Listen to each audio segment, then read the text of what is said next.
What's up, guys? Coach, how are you? Good. I see a lot of positive things to talk about from last night. When you look back on the entire performance, what are you most proud of? I talk all the time about discipline, and again, our discipline was on point. It was very good. We didn't have those penalties that put us in, situations where again we were behind the chains. I thought the toughness and getting after it was exactly what we talk about all the time, and our effort was really, really good. And you see people blocking downfield. You see, everybody working together. And it all works together, and that's what makes the offense go, whether you're throwing or running. And it's about effort, and it's about playing for each other, and that's what I'm most proud of. The attitude, you just see a team being formed. You see, again, we talked about offense, get over there and help the defense, and you can just see that, them feed off each other and the positive energy again. And we talked about what happened, the Baylor game where we were up, and guys, we're not letting anything slip. And I was really proud of them how they finished the game. What were the conversations then after the turnover early in the third quarter? Oklahoma State just scored for the first time. It was like 24-3, I think, at that point. What were the conversations like after that turnover for the next time you guys? Yeah, and it was a protection issue. We they were playing low. We were taking a shot, and the protection broke down. And John, there's sometimes and John Rice played quarterback very good in a lot of situations in that game. But that was the one where you feel the pressure coming. It's time to take it. You got to take a sack. You can't get the ball, and he's trying to get rid of the football. And as it's coming up, it gets knocked out of his hand. He can't do that. You got to have two hands on the football and take the sack, and we can play another down. It's no problem. But it's not a situation where we can turn that football over. And that's the other thing I'm proud of is that we didn't turn the football over that one time. But again, you saw a lot of ball security. Again, the defense not touching the football, and again, throwing the football where our guys can touch it, and opportunity balls for our guys. And then that next sequence, then when the defense got the turnover, you come back on the field, RJ goes 90 yards. Like, does that just help with the exhaling? There's no doubt, and we had we talked about halftime with Coach Malzahn exactly what we wanted to do, and sure enough, we come back and end up with a huge run and a huge play. And again, that's the defense stepping up, and the defense played great. Obviously, I mean they did a great job in feeding off of them. And our time of possession, we said we had to hold the football, longer than they did because they were one of the best teams in the country at holding on to the football. And our defense did a phenomenal job, and we held the ball for, I think it was 35 minutes in the game, which is what we wanted to do. Darin, was this the best performance by the offense that you've seen this season? Yes, it was the best performance by the offense this season. Yes, sir. Yeah. I mean, you look at third downs. We did a good job on third downs in the red zone. We were 5 of 5, scoring, and that's what our goals are. And just the complete game plan was again a good, but the kids knew it and went and executed it, and they played at a high level. Our receivers made plays outside when we needed to make plays. When they came down to stop the run, when they didn't, we were running the ball. Our O-line did a very good job of IDing. They were trying to show all different kind of looks. They were changing up front, and we did a good job adjusting. There's sometimes they got us, but again, we would go to the sideline. Coach Hand did a phenomenal job of talking about that, and then we would come back out and find a way. So it was, again, a complete game. This is what, John Rice said yesterday. This is the offense that you guys expected to kind of put out week in and week out. Is that what you guys felt like after the performance? Yeah, and you just got to understand, like with John Rice too, it's a situation where when you're throwing as a quarterback, you throw with your lower body more than you do with your upper body.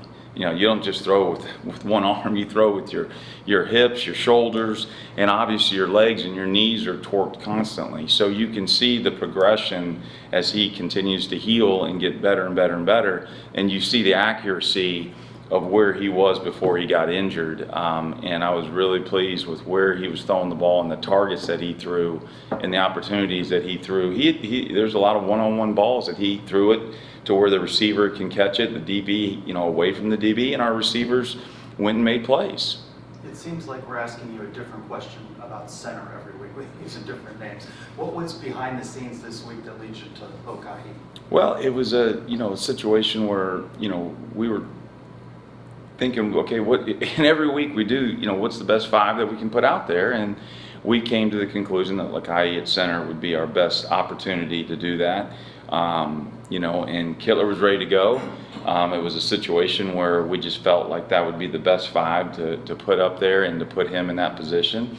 And, that was his first time really doing it, and the snaps weren't all, and I told the quarterbacks, guys, we got to help him. It's his first time doing it, but he did a very good job at center with his IDs and the calls and everything and all that, because that's what goes into playing center. You gotta be the quarterback of the offensive line, and so we felt like with his leadership and his experience, that would be the best thing against Oklahoma State. Do you get a little nervous when the rain comes in? You got a guy look at center, you're like, something could go wrong here. That's right, and but that's football, and we got to be ready for everything. And sure enough, the rain came, and we did a good job of making sure we held on the ball. I mean, I think Coach Malzahn called it like a watermelon ball a couple times with John Rice. He was like running, he felt like you're running around with a watermelon trying to throw it because the ball was so soaked. But we did a good job as far as handling the ball and our ball security when it was wet.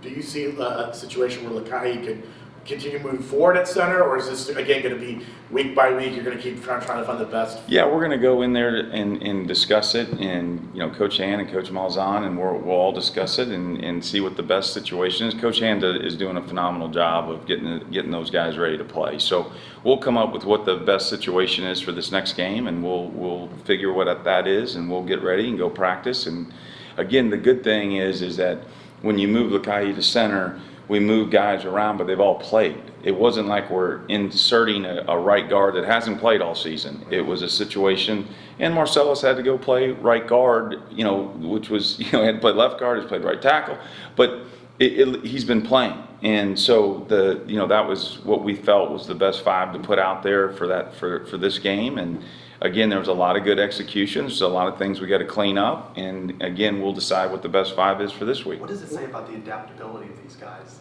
They're moving around as much as they are. Yeah, and that's what Coach Hand and Coach Malzahn did as far as fall camp. I mean, we moved them around a bunch during fall camp for this reason, and also we were looking to see what the best 5 would be. We had Drake Metcalf, we've had Boole at center, we'd moved Drake to guard, we moved Boole to guard. We did a bunch of things where we moved guys all around. Amari, what's the best position for him? In Marcellus, we moved him around. He's played left tackle, he's played right tackle, he's played left guard, he's played right guard. So, but we moved him around all fall camp for this reason, to see who the best 5 is. So they've all played it at different times. And then we got to, and it just so happens, you'd rather not do that, trust me. We would rather just have all 5 just stay in the same position all season. But it just hasn't turned out that way. And again, the adjustments that Coach Hand and Coach Malzahn and everybody's been doing a great job. And we got to continue to do that as we get ready again this week. What more can you say about RJ Harvey and the kind of performances he's been putting up week after week now? He just, his work ethic and everything that he puts into practice and how he's trained and how he's put himself ready for this moment. And then when he gets out there, he just feeds off of it. And, it takes all 11 of us, the whole offense, the quarterback. I mean, John Rice faking a lot of times pulls people out of the way. And that's why, he only has to make one guy miss versus 2. And there's times when the receivers are doing a great job of securing guys so that he only has one guy to miss. And he's been doing a great job making the one guy miss constantly. And you can see that in his vision is really, really good, where he can jump cut from A gap to C gap very, very quickly, which is one of his specialties, to be able to see the hole and then find it and go hit it and then yak yards after contact. I know you guys have been kind of on the other side of it with the defense, but how important is it for RJ and for the offense that he seems to be getting stronger as the game goes on? And pick Oh, up there's no doubt. And, there's some situations again where, Johnny's been in there too, and Johnny is just like one guy away from breaking a huge one. And, it's kind of, we keep trying to feed him the ball too, because he is electric with the ball in his hand. And the bottom line is that it's just been a couple unlucky things when he's been in there, but we're ready for him to have some explosive runs too. So again, we're going to continue to do what we need to do at running back to play the best situation for our team. How much of RJ Harvey's performance when he's running like he is, that you kind of just want, you kind of maybe change the plan a little bit, just keep feeding him the ball, because he's having those, you're seeing that kind of performance where he's able to do the things he's doing. Yeah, and we were averaging 16 times he was touching it in a game, and we said we need him to touch it 20, and because what Coach Malzahn had said, he said, I think 20 is the number. Let's get him over 20 every game, and that's what we were trying to do. And and again, he averaged 8 yards a carry again. So we got to continue to feed him the rock. And again, it all works together with the offense, because again, we have to go throw the ball down the field also, and that what helps open up the running game. And the running game opens up throwing the ball down the field. And with John Rice getting more and more accurate down the field, and our receivers making plays, it all works together. You mentioned John Rice and the placement of his throws. With the wide receivers, they made the most of their opportunities in this game. They did, and I'm extremely proud of them. Javon continues to make circus catches but the key is that he knows where that ball is going, or that area, when it's a one-on-one fade ball, and he knows we say put it on his outside shoulder. If we throw that ball on the inside, the DB is going to knock it down. It's not going to happen.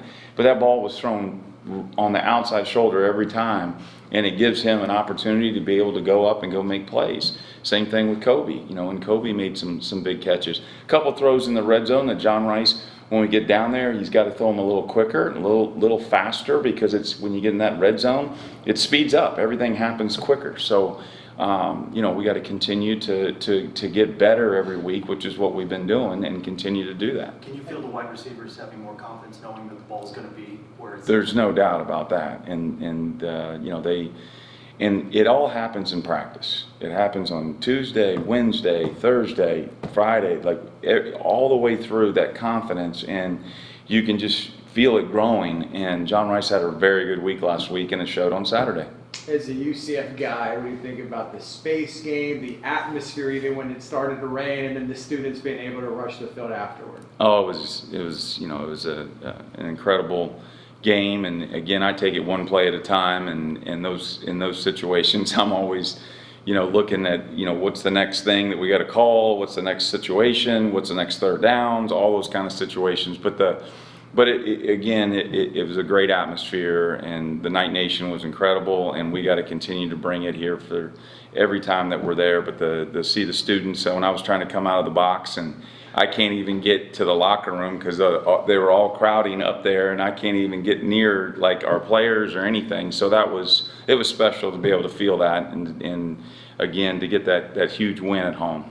Darin, you've been obviously a quarterback guy, but you've been around a lot of running backs in your time. I mean, what makes a good running back, and what are some of those characteristics have you seen maybe that RJ has maybe taken with him and maybe has grown a little bit this season? Vision number one is you've got to be able to see the holes, be able to see the cuts, be able to feel them, and then be able to make, again, that second level defender miss. And make him miss, and that's what he does such a good job of, and then to be explosive when he gets into open field. And you can see that he jets that thing, and it was nice to see him go finish and see Javon Baker, be able to go lead and help, and shield that. And that was a great play by Javon Baker where he blocked in the back early in the season, and he didn't, and it was just to see everybody grow and to see that happen. But yeah, the running back position, there's no doubt vision is number one. You got to be able to feel and see the different movements that are happening, where they're fitting, and where I hit it. And he does it so quickly, and he can go from A gap to C gap, not just to B gap, but he can go A to C and be able to hit it very, very fast. And that is the key to playing running back. What's it like to have guys gutting through injuries? I know Xavier's been out for a couple weeks. He makes a big play early. Kobe Hudson dealing with a hamstring, John Rice said, makes the big 75-yard play. What's that like to see? Yeah, it's great to see. You know, you just see a lot of toughness. And again, that's discipline, attitude, toughness, and effort, and that's the toughness part. And, you know, to play and to see Kobe catch that ball, and he's even with all the defenders and leave them all, and he wasn't worried about his hamstring right there. He let it go. So really, really proud of everybody, and again, their toughness, and you have to, this is a tough sport, and you have to bring it. And like Bula at the Cincinnati game, who's playing on basically one leg in front of a defensive lineman that's going to be playing in the NFL. So, I mean, you can feel that with the team, and again, it's exciting to see that everybody playing hard for everybody. Darin, how do you guys avoid a letdown this week? I mean, you're coming off a big game, off against the number 15 team. You saw what Oklahoma State did, you know, against Oklahoma. I mean, how do you guys go into this Texas Tech game without avoiding that letdown? Yeah, and right now it's a huge victory. We're very excited. It's a for UCF. It's a great step, but it's a step. And the bottom line is we got a lot of unfinished business in this, and we got to take it one snap at a time. We can't look at anything more than that, and we got to come and bring it and build off of it like we did with the win against Cincinnati. We got to go build off of it this week, and we got to put our hard hat on. I call it like a construction worker. I call it a hard hat in the lunch pail, and we got to bring it Tuesday and Wednesday and Thursday and get ready and prepare to go into a hostile environment on the road. Obviously a big game at Texas Tech. They're coming off a big win against Kansas, held them to 13. I know they were on their third string quarterback, Kansas, but you know both teams are going to be playing for their sixth win. What do you know early on about the Texas Tech defense? Yeah, they're very well coached, and they play hard, and they're a very good defense. There's not a defense that's just where I'm going to say, oh, they're easy. You know? No, this is a very good defense. They mix it up in the back end. They do a very good job with that. And again, they're gonna mix up their fronts to confuse the offensive line. They're gonna stem. They're gonna do all kinds of things that are gonna create havoc, trying to create havoc for the offense. And we've got to be ready to adjust and be ready to go. And then, you know, in it's the same situation as it is every week. You know, we've got to establish the run. We've got to establish the run, and they're going to try to stop the run. There's no doubt about that. And they're good. They're good at doing that. As a coach, did you feel like in the midst of that 5-game losing streak, you get the win and now another?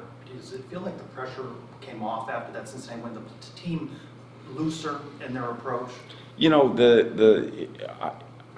there was still so much to prove and so many things that, like in our stadium, and again, we didn't think anything. It was the 15th team in the country who just beat Oklahoma coming into our place. And so we knew it was going to be a war, and that's how we went into it with that mentality. And it's going to be that way every week in the Big 12. So, you know, there was no doubt it was great to get a victory and to feel that, and to get that accomplishment. But again, to go get another one. And again, we played as a complete team. You guys saw the game. It was a very good game. But at the same point, we got to go back to work. And again, what caused that to happen? We got to go do it again this week. We have to. Hitting on as a complete team, you had around 300 yards passing, around 300 yards rushing. What was the balance like being able to have that? Yeah, and that's what we talk about all the time, is to have balance. You can't be one-sided. And when the rain came, I was a little, you know, I'm like, oh boy, because they hunkered down and knew that it was going to be really hard to throw the ball. But the whole deal is you've got to be able to throw the football, and you've got to stretch the defenses vertically doing that, and complete the ball and be able to back them up to be able to run the football. And it's complementary football in your own offense, and you've got to be able to do that. And that's what we've always talked about doing, is again, be great at running the football, but then you've got to be able to hit shots over their heads. You got to go convert third downs. You got to score in the red zone. Those are the keys. Sounds good. Is that good? Yes. Thank you.